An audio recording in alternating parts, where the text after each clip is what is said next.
بالله من الشيطان الرجيم.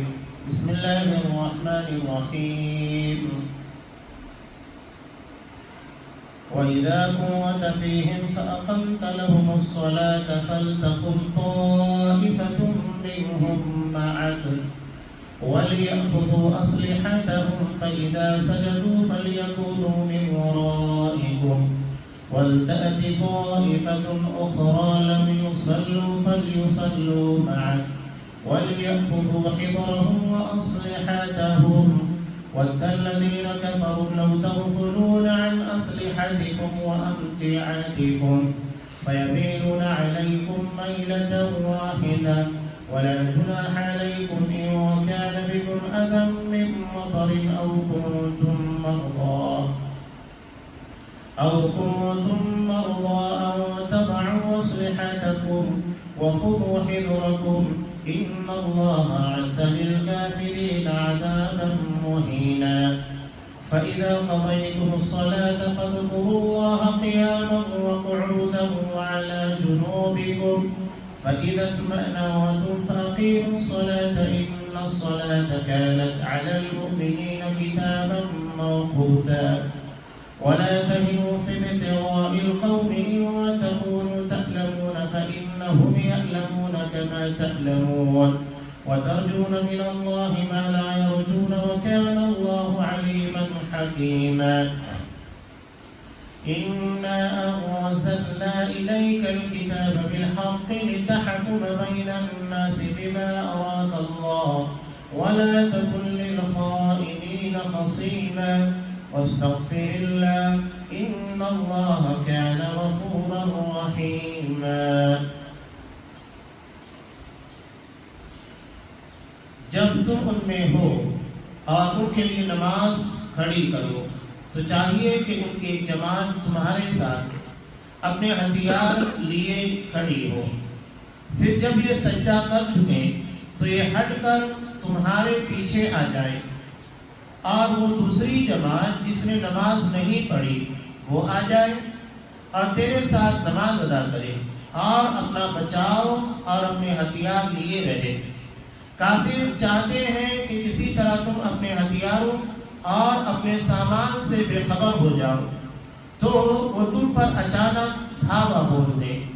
ہاں، اپنے ہتھیار اتار رکھنے میں اس وقت تم پر کوئی گناہ نہیں جب کہ تکلیف ہو یا بوجہ بارش کے یا بسبب بیمار ہو جانے کے اور اپنے بچاؤ کی چیزیں ساتھ لیے رہو.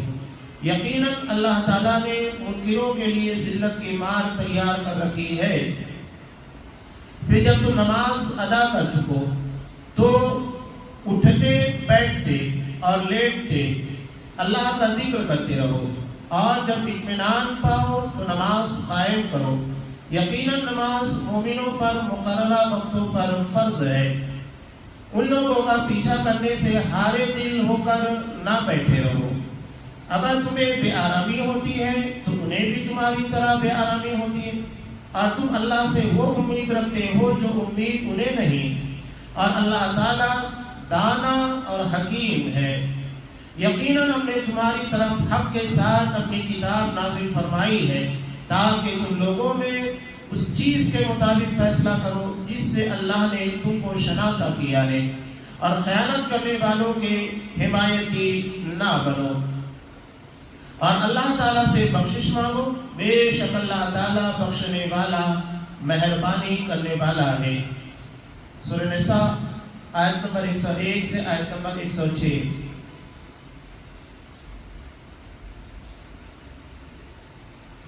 محترم حاضرین، عزیز ماں بہنوں، نماز سے متعلق مسائل جاری ہیں اور خاص طور سے نماز کے وہ مسائل جو سفر سے متعلق ہے.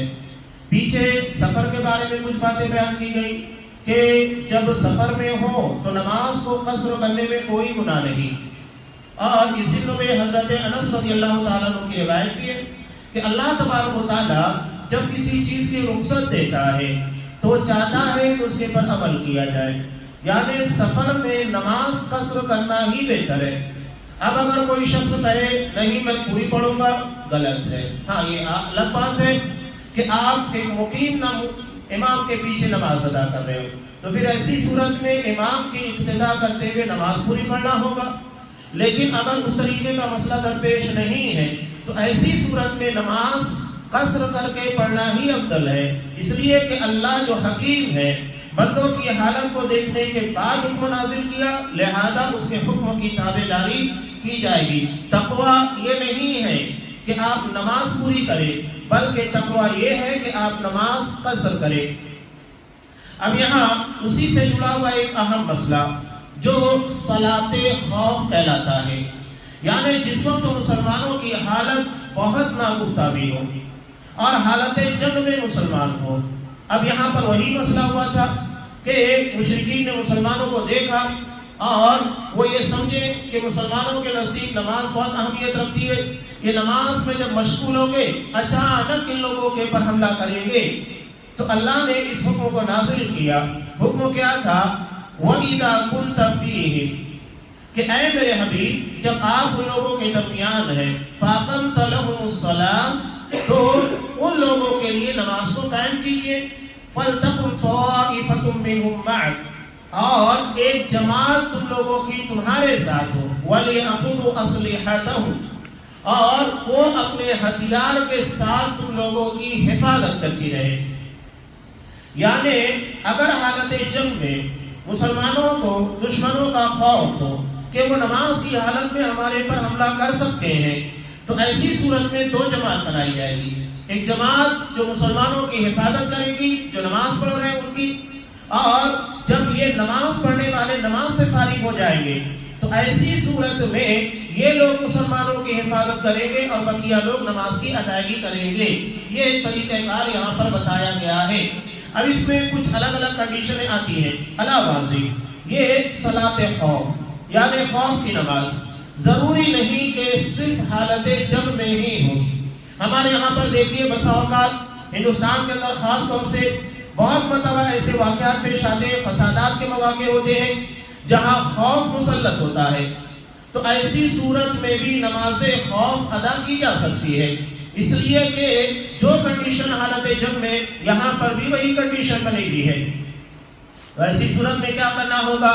احادیث میں ان تمام چیزوں کو بڑی تفصیل کے ساتھ بیان کیا گیا ہے، اور بخاری کی روایت میں ہے کہ ایک مرتبہ یہ ہوا کہ ہنگامی حالت تھی، اور ہنگامی حالت کی وجہ سے جیسا کہ جنگ خندق کا موقع تھا، رسول اللہ صلی اللہ علیہ وسلم سمیت اکثر اصحاب کرام کی نماز عصر چھوٹ گئی، یہاں تک کہ سورج غروب ہو گیا۔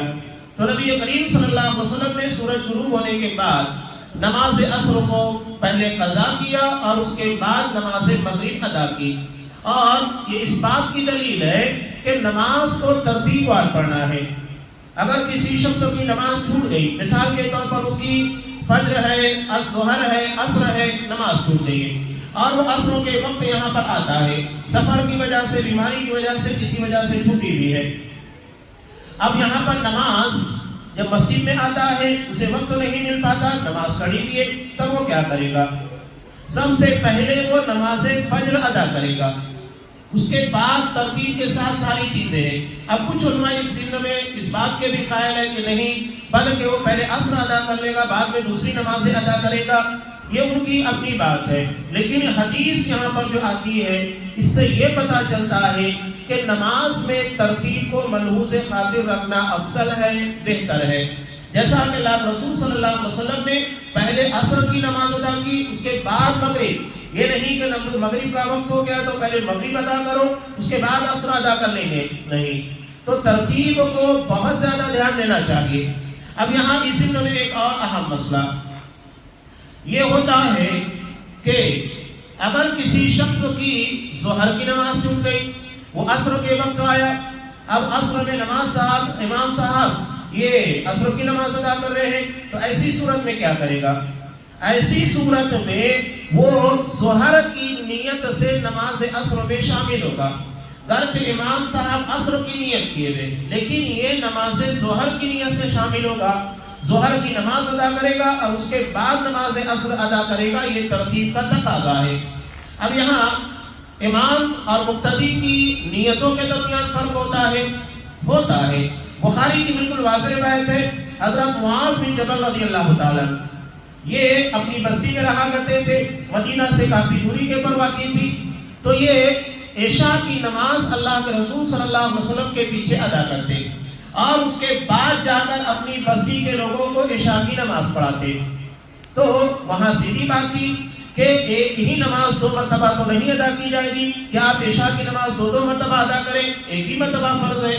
تو سیدھی اور لازمی بات ہے کہ حضرت معاذ بن جبل رضی اللہ تعالیٰ عنہ اللہ کے رسول صلی اللہ علیہ وسلم کے پیچھے عشاء کی نماز ادا کرتے تھے اور اس کے بعد جا کر اپنی قوم کو نفل نماز پڑھاتے، یعنی ان کی نیت 4 رکعت نفل کی رہا کرتی تھی اور ان کے پیچھے پڑھنے والے وہ عشاء کی نماز کی نیت سے شامل ہوتے۔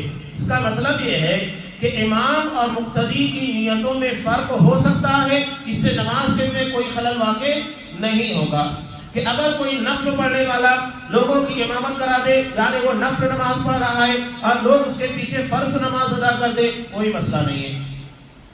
شیخ ابن باز رحمۃ اللہ علیہ اسی حدیث کی بنیاد کے پر کہتے ہیں کہ اگر کسی کی نماز چھوٹ گئی ہے تو وہ اپنی ترتیب کو قائم رکھتے ہوئے جو پہلے نماز آتی ہے اس کی نیت کرے گا، اس کے بعد بقیہ نمازوں کو ترتیب وار ادا کرے گا۔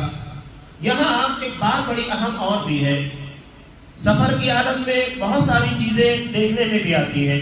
شریعت نے آسانیاں رکھی ہیں۔ اللہ کے رسول صلی اللہ علیہ وسلم نے کہا کہ ان الدین یسر، دین بڑا آسان ہے، اللہ نے اس کو مشکل نہیں بنایا ہے۔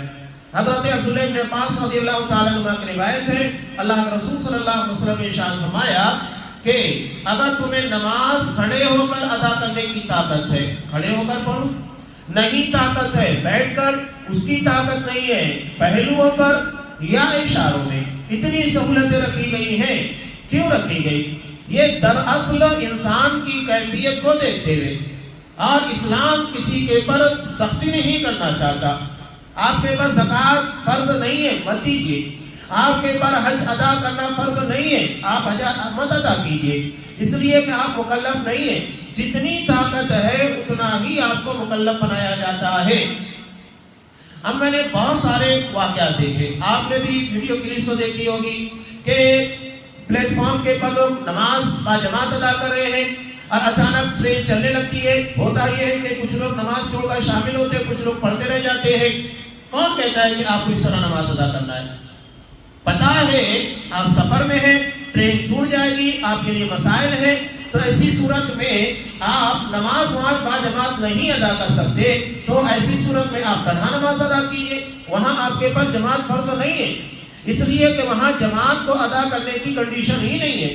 تو جب آپ کے پاس وہ کنڈیشن نہیں ہے تو آپ کیوں اس کے پر زبردستی کرتے ہیں؟ اس کے علاوہ عمومی طور کے پر ہوتا یہ ہے کہ ٹرین کے اندر آپ کو نماز کھڑے ہو کر ادا کرنے کی سہولت نہیں مل پاتی کہ آپ کھڑے ہو کر ادا کریں، اس لیے کہ جگہ بہت کنجسٹڈ ہوتی ہے۔ تو ایسی صورت میں آپ کیا کریں گے؟ بیٹھ کر ادا کیجیے۔ بعض مرتبہ یہ دیکھنے میں آیا، سب یہ عینی مشاہدات ہیں کہ زبردستی لوگوں کو روک کر بوگی کے اندر تکلیف پیدا کر کے کھڑے ہو جاتے ہیں۔ اب بہت سارے لوگ اس میں عمومی طور کے پر مسافر غیر مسلم ہوتے ہیں، انہیں احساس بھی نہیں ہوتا آپ کے آگے سے جا رہے ہیں۔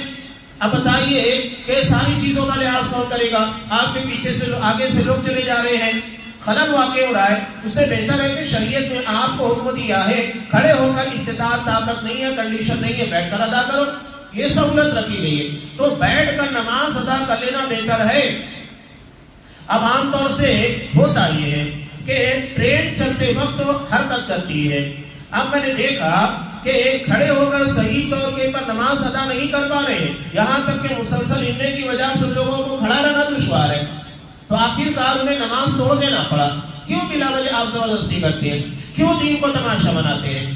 جیسے شریعت نے آسانیاں رکھی ہے، بہتر یہ ہے کہ اس آسانی کا فائدہ اٹھاتے ہوئے آپ بیٹھ کر نماز ادا کریں۔ جماعت کی شکل نہیں بنتی ہے، آپ چپ چاپ انفرادی طور پر نماز ادا کر لیجئے، تماشا بنانے کی کوشش مت کیجیے۔ عام طور سے یہ پلیٹ فارم کے پر اور ٹرین کے اندر یہ چیزیں پیش آتی ہیں۔ یہ کیوں ہوتا ہے؟ دراصل دین کے علم سے ناواقفیت کا نتیجہ ہے کہ آپ کو دین کے بارے میں صحیح طور پر علم نہیں ہے اور آپ نکلے ہیں دین کی باتوں کو پھیلانے کے لیے۔ افسوس ہوتا ہے کہ جب آپ کو دین کا پتہ ہی نہیں ہے تو آپ دین کہاں پھیلا رہے ہیں؟ سب سے پہلے آپ علم حاصل کیجئے، اس کے بعد لوگوں کو بتائیے کہ دین کا علم کیا ہوتا ہے۔ یہاں لوگوں کو دین کے بارے میں ابتدائی باتیں ہی نہیں، نہ مسائل کا علم ہے، اور اس کے بعد لوگوں کو بتاتے چلے ہیں۔ تو یہاں نماز خوف سے متعلق ہے، اور جہاں پر بھی یہ کنڈیشن ہوگی اس نماز کے بارے میں حکم ملتا ہے۔ اور چند روایتیں اس کے بارے میں یہ بھی آتی ہیں کہ اللہ کے رسول صلی اللہ علیہ وسلم نے خوف کے حالت میں 2 نمازوں کو بھی جمع کیا، 2 نمازوں کو ایک ساتھ ادا کیا، یعنی ظہر اثر ایک ساتھ، مغرب عشاء ایک ساتھ۔ یہ خوف کی کنڈیشن میں شریعت نے ہمیں آسانیاں اور سہولتیں فراہم کی ہیں۔ قرآن نے اسی لیے کہا کہ وَدَّ الَّذِينَ كَفَرُوا لَوْ تَغْفُلُونَ عَنْ أَسْلِحَتِكُمْ وَأَمْتِعَاتِكُمْ۔ یہ کافر کیا چاہتے ہیں کہ تم لوگ اپنے سامان، اپنے اوزاروں سے غافل ہو جاؤ، فَيَمِيلُونَ عَلَيْكُمْ مَيْلَةً وَاحِدَةً، تو اچانک تم لوگوں کے پر دھاوا بول دیں۔ نہیں، اب یہاں جو ایک اہم بات بتانا مقصود ہے کہ شریعت میں نماز کی اہمیت ہے، کوئی دو رائے نہیں۔ یہاں تک کہ حالت خوف میں، حالت جنگ میں بھی آپ کو نماز ادا کرنا ہے۔ نماز کی اہمیت درشاتی ہے کہ ایسی صورت میں بھی نماز آپ لوگوں کے پر سے ساقط نہیں ہوتی ہے، اس کو ادا کرنا ہوگا۔ اب عام حالات میں مسلمانوں کے بڑا افسوس ہوتا ہے کہ ایک نارمل حالت کے اندر ہم ہیں، اس کے بعد بھی نماز نہ ادا کریں، جبکہ نماز اس وقت بھی ہمارے پر فرض ہے جبکہ جان پر بنی بھی ہو، دشمن کبھی بھی حملہ کر سکتا ہے۔ یہ نماز کی اہمیت و فضیلت ثابت ہوتی ہے۔ دوسری بات، اس کی اہمیت و فضیلت کا مطلب یہ نہیں ہے کہ آپ اپنی جان کو داؤں پر لگا دیں، تدابیر اختیار کیجیے۔ نماز ادا کرنا ہے، بندگی آپ لوگوں کے پر فرض ہے، لیکن ساتھ ہی ساتھ اپنی جان بچانا، اپنے عزت کی حفاظت کرنا، سامان کی حفاظت کرنا، یہ بھی ضروری ہے۔ تو سارے حفاظتی اقدامات کے ساتھ، اس لیے کہ ہوتا کیا ہے کہ اگر آپ کا سامان محفوظ نہیں ہے یا تو آپ کی جان کے پر بنائی ہے، ایسی صورت میں آپ نماز ادا کر رہے ہیں تو نماز کی وہ کیفیت نہیں ہوگی جو ہونا چاہیے۔ انسان کا دل اس طرف لگا ہوگا، سامان کی حفاظت کے لیے لگا ہوگا، یا تو اپنی جان کے پر بنائی ہے اس کا خوف ہوگا، تو نماز میں جو خشیت ہونا چاہیے وہ پیدا نہیں ہو پائے گی۔ تو بہتر یہ ہے کہ پہلے تدابیر کو اختیار کر لیا جائے، احتیاطی تدابیر، اور اس کے بعد نماز ادا کی جائے، تاکہ نماز کے اندر جو مکمل توجہ مطلوب ہے وہ کیفیت پائی جائے۔ ہاں، قرآن یہ کہہ رہا ہے وَلَا جُنَاحَ عَلَيْكُمْ إِن كَانَ بِكُمْ أَذًى مِّن مَطَرٍ أَوْ كُنتُم مَّرْضَىٰ۔ ہاں، یہ الگ بات ہے کہ اگر بارش آ جائے یا بیمار ہو تو تم اپنے اوزار کو نماز کی حالت میں اپنے سے علیحدہ رکھو، کوئی مسئلہ نہیں ہے۔ تو یہ نماز سے متعلق ایک اہم مدعا تھا جس کو یہاں پر بیان کیا گیا ہے۔ اس کے بعد اللہ نے کہا فَإِذَا قَضَيْتُمُ الصَّلَاةَ، آج جب تم نماز ادا کر چکو تو اٹھتے بیٹھتے اور لیٹتے اللہ تعالیٰ کا ذکر کرتے رہو۔ اس ضمن میں جیسا کہ حضرت عائشہ رضی اللہ تعالیٰ عنہ کی روایت بھی ہے کہ آپ صلی اللہ علیہ وسلم ہر حالت میں اللہ کا ذکر کرتے تھے، چاہے کھڑے ہو، بیٹھے ہو، لیٹے ہو۔ اب یہاں قرآن مجید سے متعلق میں کہہ رہا ہوں کہ اللہ کے ذکروں میں قرآن بھی شامل ہے، بلکہ اللہ کا ایک بڑا ذکر قرآن مجید ہے۔ اسی لیے تو اللہ نے قرآن کو ذکر سے تعبیر کیا، اِنَّا نَحْنُ نَزَّلْنَا الذِّكْرَ، ہم نے اس ذکر کو یعنی قرآن مجید کو، شریعت کو نازل کیا ہے۔ اب قرآن کے بارے میں لوگوں نے یہ سمجھ لیا ہے کہ قرآن کی تلاوت ایک مخصوص کیفیت میں ہوگی، نہیں، بلکہ اگر کوئی بندہ لیٹے ہوئے سویا ہوا ہے، ایسی صورت میں بھی قرآن مجید کی تلاوت کرنا چاہے کر سکتا ہے، کوئی حد کی بات نہیں۔ بیٹھے ہوتی ہی ہے، کھڑے کھڑے وہ بھی ہوتی ہے، اور نماز میں تو حالت قیام میں ہی قرآن مجید کی تلاوت ہے۔ لوگ اسے سوئے ادبی سے تعبیر کرتے ہیں جبکہ ایسا کچھ نہیں ہے۔ ہم شریعت کے احکامات کو پامال کرتے ہیں، قرآن سمجھتے نہیں ہیں، قرآن کے معنی اس کے احکامات سے آگاہ نہیں، اس کے مطابق چلتے نہیں، اس کے بارے میں کوئی فکر نہیں، بس ظاہری طور پر قرآن مجید کے تعلق سے ادب پایا جانا چاہیے۔ ہم اتنا سمجھتے ہیں کہ اگر کوئی شخص ہمارے بازو میں کرسی کے پر بیٹھا ہوا ہے، ہم اس کے بازو میں نیچے بیٹھ کر قرآن مجید نہیں پڑھ سکتے، کیوں؟ بے ادبی ہو رہی ہے۔ یہ ہم نے خود ساختہ طور کے پر بنایا ہے، ورنہ ایسا کچھ نہیں ہے کہ قرآن مجید کا پیچھا ہونے سے اس کی بے ادبی ہوتی ہے، پیٹھ دکھانے سے بے ادبی ہوتی ہے، یا اگر قرآن مجید ہم پڑھ رہے ہیں کوئی اوپر بیٹھ گیا ہے تو اس سے بے ادبی ہوتی ہے، یہ ہم نے بنایا ہے، ورنہ یہ بے ادبی کے دائرے میں نہیں آتا۔ ہاں جہاں پر واقعتاً ادب کی بات آتی ہے تو سمجھنے کے قابل ہے کہ قرآن مجید اللہ کا ذکر ہے، اس کے پر کوئی اور کتاب نہ رکھی جائے، سب سے اوپر قرآن مجید ہونا چاہیے۔ بعض جگہ کے پر لوگ یہ غلطیاں کرتے ہیں کہ قرآن مجید مسجد میں لگا ہوا ہے، اس کے پر کوئی اور کتاب رکھ دیتے ہیں، ایسا نہیں کرنا چاہیے، بلکہ اللہ کا کلام تمام چیزوں کے اوپر ہوتا ہے، تو قرآن کے اوپر کوئی کتاب نہیں، قرآن کے نیچے رکھ دیجئے چلے گا۔ یہ بات سمجھنے کی ہے، لیکن کوئی ہمارے بازو میں کرسی پر بیٹھا ہوا ہے، مجبوری کی وجہ سے یا کوئی اور وجہ سے ہم اس کے بازو میں نیچے بیٹھ کر قرآن نہیں پڑھ سکتے، یہ کوئی ادب والے معاملات نہیں ہے جس کو ہم نے بنا لیا ہے، یا قرآن مجید کو پیٹھ دکھانا یہ غلط ہے، یہ بھی ایسا کچھ نہیں۔ حضرت عائشہ رضی اللہ تعالیٰ عنہ خود کہتی ہیں کہ کتنی مرتبہ اللہ کے رسول صلی اللہ علیہ وسلم لیٹے ہوتے، اسی حالت میں قرآن مجید آپ پر نازل ہوتا، لیٹے ہوئے۔ ایک مرتبہ حضرت عائشہ رضی اللہ تعالیٰ عنہ کے ران کے پر سر رکھے ہوئے، اسی حالت میں قرآن نازل ہو رہا ہے۔ اب بتائیے کیا یہ بے ادبی ہے؟ نعوذ باللہ۔ قرآن کا احترام، اس کی ادب، اس کا ادب جتنا اللہ تبارک و تعالیٰ جانتا ہے کوئی نہیں جانتا۔ تو اگر یہ چیز غلط ہوتی تو نبی کریم صلی اللہ علیہ وسلم اس حالت میں قرآن مجید آپ پر نازل نہیں ہوتا۔ اس کے علاوہ یہاں پر بھی قرآن کیا کہہ رہا ہے کہ جب نماز سے فارغ ہو جاؤ تو کھڑے بیٹھے اپنے پہلوؤں پر یعنی لیٹے ہوئے اللہ کا ذکر کرو۔ اب یہاں قرآن بھی ہے، ذکر اذکار بھی ہے، ہم ہر کیفیت میں سوائے ناپاکی کی حالت یا ناپاک جگہ کے ہم اللہ کا ذکر کر سکتے ہیں۔ یہاں ذکر ایک مسئلہ آ گیا تو وہ بھی بیان کر دوں، خاص طور سے خواتین کا معاملہ ہے کہ خواتین جب ماہواری کے پیریڈ میں ہو تو ایسی صورت میں قرآن مجید ان لوگوں کو پڑھنا اور اس کو چھونا منع ہو جاتا ہے، نماز کی ادائیگی ان لوگوں کے پر ساقط ہو جاتی ہے۔ تو دیگر اذکار جیسا کہ صبح شام کے اذکار ہیں، سونے کے وقت تو سورہ بقرہ کی اخیر کی جو آیتیں ہیں، یہ تو ہر کسی کے لیے اللہ کے رسول صلی اللہ علیہ وسلم نے سونے کے وقت فرض کیا ہے، تو اس کو پڑھنا چاہیے۔ تو کیا اس حالت میں بھی خواتین یہاں ان آیتوں کی اور ان سورتوں کی تلاوت کر سکتی ہیں؟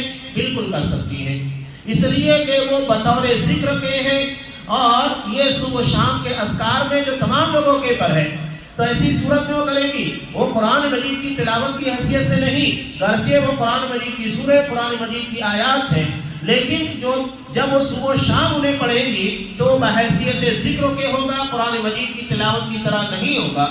تو وہ آیت الکرسی بھی پڑھیں گی، اس کے اندر سورہ اخلاص بھی پڑھیں گی، سورہ فلق بھی، سورہ ناس بھی، اور سونے کے وقت تو سورہ بقرہ کی اخیر کی جو آیتیں بھی یہ اس میں شامل ہے۔ آیت الکرسی کو بھی پڑھنے کا حکم دیا گیا سونے کے وقت، تو وہ بھی پڑھیں گی۔ قل اعوذ برب الفلق، قل اعوذ برب الناس، سورہ اخلاص پڑھنے کا حکم ہے، وہ بھی پڑھیں گی۔ تو اس کو یاد رکھنا چاہیے، خواتین غلطیاں کرتی ہیں، صبح شام کے اذکار ہمیشہ کرنا ہے، تو ناپاکی کی حالت ہو یا پاکی کی حالت، اسے ہمیں کوئی لینا دینا نہیں، وہ ذکر ہے، ہر کیفیت میں ہمارے پر فرض ہے، ہمیں اس کو ادا کرنا چاہیے۔ تو یہ ذکر کے بارے میں قرآن مجید نے کہا کہ کھڑے ہو کر، بیٹھے ہوئے اور اپنے پہلوؤں کے پر ذکر کرتے رہنا چاہیے۔ ہاں فَإِذَا اطْمَأَنَنْتُمْ، جب تمہیں اطمینان مل جائے، کوئی خوف نہ ہو، دشمنوں کے تعلق سے کسی قسم کا خطرہ نہ ہو، إِنَّ الصَّلَاةَ كَانَتْ عَلَى الْمُؤْمِنِينَ كِتَابًا مَّوْقُوتًا، تو یقیناً نماز مومنوں پر مقررہ وقتوں پر فرض ہے۔ اب جو اس کی کیفیت ہے اسی کے پر فرض ہوگی۔ نماز کے اوقات کیا ہوتے ہیں؟ نماز کے اوقات ایک ہوتا ہے ابتدائی مرحلہ، ایک ہوتا ہے آخری مرحلہ۔ ابھی جیسے نماز ظہر، یہ زوال کے فوراً بعد شروع ہو جاتی ہے، زوال جیسے ہی ختم ہوگا نماز ظہر کا وقت ہو گیا۔ اب یہ وہاں سے کب تک اس کا وقت رہتا ہے؟ جب تک کہ کسی چیز کا سایہ اس کے مثل نہ ہو جائے۔ مثال کے طور پر یہ ٹیبل ہے، اس کا سایہ اسی کی برابری میں گرنے لگ جائے تو عصر کی نماز کا وقت شروع ہو گیا، اور جب تک یہ کیفیت نہ ہو تو ظہر کا وقت ہے۔